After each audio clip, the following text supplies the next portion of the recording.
Our next speaker is Stefanie Davies Arai.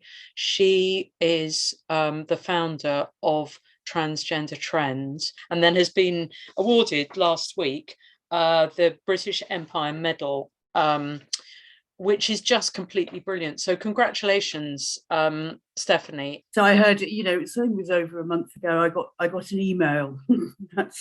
So it came completely out of the blue, and it's something that I would never have imagined receiving, in my life, but particularly because I've been working in this area. But what really thrills me is it's a British Empire Medal in the Queen's Jubilee birthday honours list as founder of Transgender Trend for services to children. That's the full thing. And so it's really, really clear recognition that the work that I've been doing with Transgender Trend has been in service of children. So that's massive. It's a huge statement. And to me, it's vindication of my work, obviously, but also all the parents who have turned to Transgender Trend for support when they couldn't find it anywhere else. And it's vindicated their beliefs too.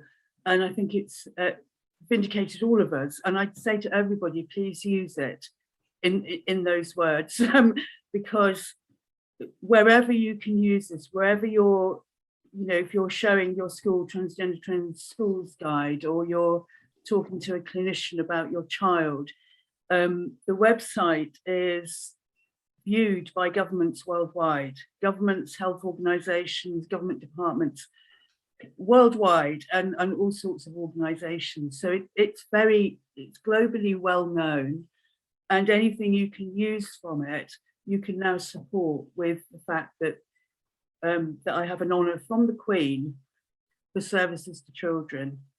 And yeah. I think that's all you need to say when anybody accuses us of being a hate group. Can you tell us, first, because some women might not know about it, what sort of packs do you make, and what sort of arguments do you make in the Schools Guide and on your website?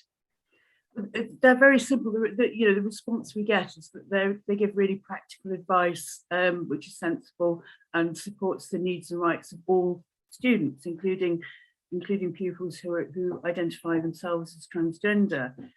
They're fair. They're within the law, and they include evidence. They include testimonies from desisters and detransitioners. They're well balanced, and they include a definition of terms. And so there's nothing that is controversial about the information in our guidance. It also includes, and this is my area, communication. So really, I think really useful things for teachers, like how do you respond when a primary child says, "But is she really a boy?" Then the teacher has to be clear in their response that that's not possible to change into a boy or a girl, but that we support students, and that we treat everybody the same, and that as long as the school does that and supports that child, the school does, the teacher doesn't need to tell lies to another child in order to do that. So in terms of that, what would you be saying or what do you recommend to teachers, that they would say, you can't change sex, but you can break gender stereotypes? Is that or how would you explain it to them? Actually, little children need very little explanation. The more simple we are, the more they would accept what we say. And we think in this area in particular, because it's been presented to us as so complicated, we think that we have to give children long-winded explanations. We don't. We just say, no, it's not possible to change from a boy into a girl. But some children feel more comfortable being the other one, and we treat them the same as everybody else. Next question, and then they forget about it, and it's just accepted. So we really don't need to sort of overcomplicate this issue for little children. Of course, for secondary children, we have a section on that, and how do we create a culture where the ideas can be critiqued at the same time as having respect for those students who are identifying as trans and non-binary. How do we create that culture where all views are accepted? And it's a challenge for schools when teenagers of that age have very strong need to support social justice causes. Some will have very strong political beliefs. Some, particularly girls, will feel very uncomfortable and not able to say anything. So you have to consider the positions of all students in your school and where they may be coming from. Yeah, I mean, it's so difficult, but then so if there is some, because we're, Women's Declaration International, we just take quite a hard line. Well, and we say you just can't change sex, and we wouldn't use pronouns. And I suppose the Maya Forstater case in the UK has said we don't have to use pronouns, and we also don't affirm their belief that they've got a gender identity, but that it sounds as if you're being a little bit more equivocal about that sort of like allowing, or you're suggesting that in some certain circumstances it's okay to sort of let them say that they're a boy.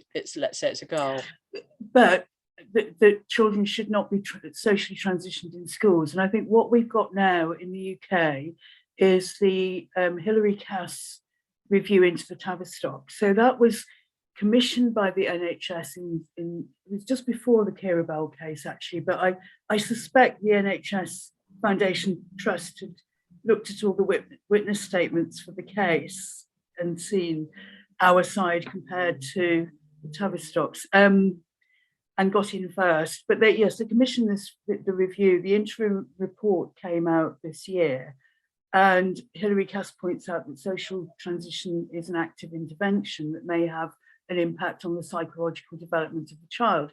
And teachers should not be intervening in a way that actually is down to the clinical professionals.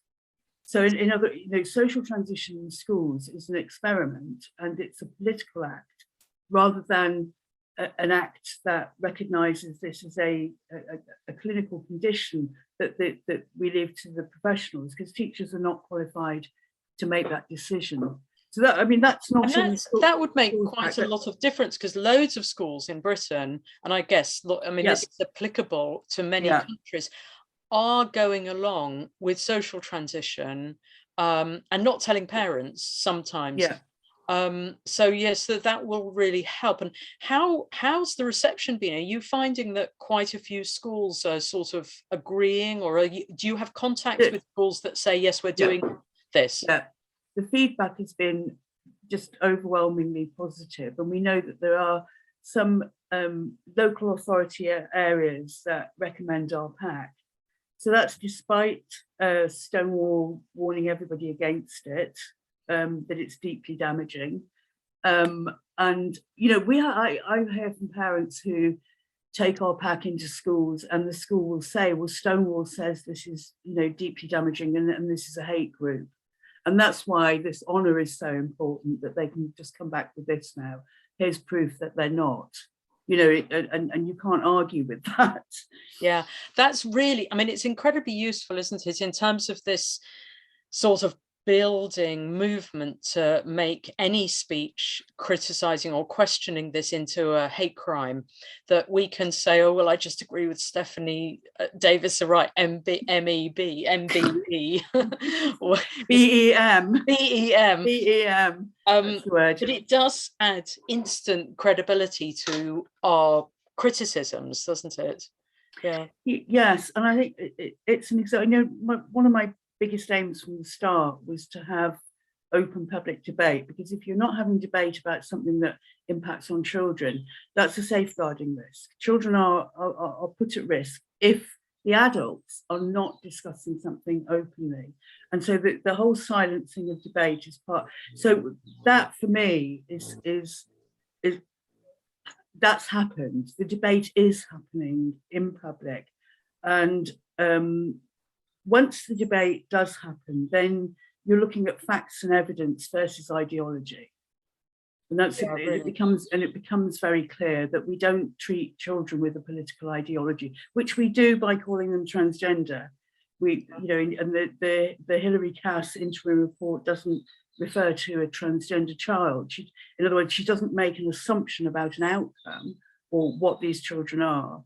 She refers to them as children with gender-related distress, or sometimes children with gender dysphoria. And that's an accurate description of these children. Transgender child is an assumption of what they are and what they will remain. So it's a political label, because transgender doesn't actually mean anything. You know, it has no biological, clinical sort of diagnostic term.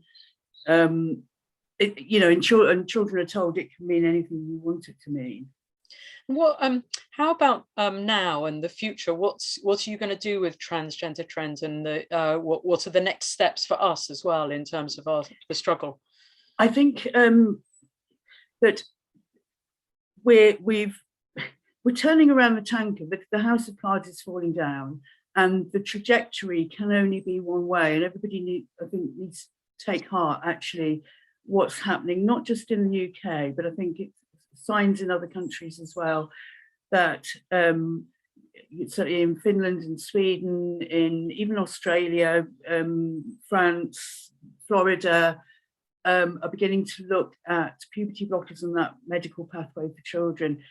I think there's an awful lot of damage to undo, and I think, you know, I knew that once we started making gains, the fight back would be even more intense, and that's what we're seeing here at the moment. I think the sort of pushback on the gains we've made, and I always think actually you just have to keep on day by day taking those steps, that you can very easily, when there is fight back, feel like giving up.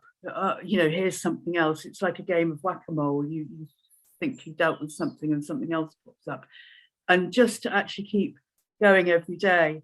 And I think what Cara said about the sort of hours speaking to this journalist, sort of more on the left, is really interesting, because now I do so much of my work behind the scenes, and the journey that I've had has been from facing a wall of hostility in whatever situation I'm in, whether I'm talking to policymakers or whether I'm at a conference and speaking out. You can feel the hostility. And from about, I guess about 3 years ago, I started to be listened to respectfully by policymakers. And the results of that work is coming out in ways that I can't divulge, because it's, you know, because I need to continue working with those agencies and individuals. But there's an awful lot of work, I'm sure, as we all know, that goes on behind the scenes in this. It's not necessarily upfront, and to keep going and keep doing it every time. So, for example, we're seeing so much more awful stuff coming into schools as part of relationships and sex education guidance, and we're having to fight that. So the job continues, but I think we can all you know, take heart that things are changing, and they're not necessarily, it's been built up for a long time, and we need to take the steps to just carry on taking those steps to bring it down. And we will be successful, because we have reality on our side. And in the end, reality can't be denied. I mean, the ways that we're trying to change reality and fit this in is becoming more and more ridiculous. And one of the ways is babies being breastfed by biologically male people who do not produce breast milk. And I think, you know, at what point are people peaked when babies are being affected by this attempt to deny biological reality? Are there more children confused about their gender now compared to 1990s? Yes, because they're being taught to be. They're being taught in schools that they have a new task of childhood and adolescence, which is to question their gender and explore their gender. And I think that no child needs to do that, Literally, it's like explore your personality. You know, I still don't know the difference between gender identity and personality. To me, personalities have just got a new label. So in, you know, the material in schools that you are on a journey, a gender journey, and you explore your journey towards some, you know, to find out whether you're a boy or a girl, is you know, mentally very harmful, because it separates you from your body. It's a mind-body split, and it's not grounded in reality. It takes children away from reality, but that is what is being normalized and taught to children in schools, and it's not surprising. Gender dysphoria itself as a condition is extremely rare. It's quite normal to sort of, you know, think you're or want to be the opposite sex when you're a child. It can be a very normal developmental stage. It can be a result of abuse. It can be all sorts of things on a you know, a range of things. But gender dysphoria itself is a very rare condition, and we're creating it we're creating it online, and we're creating it in schools.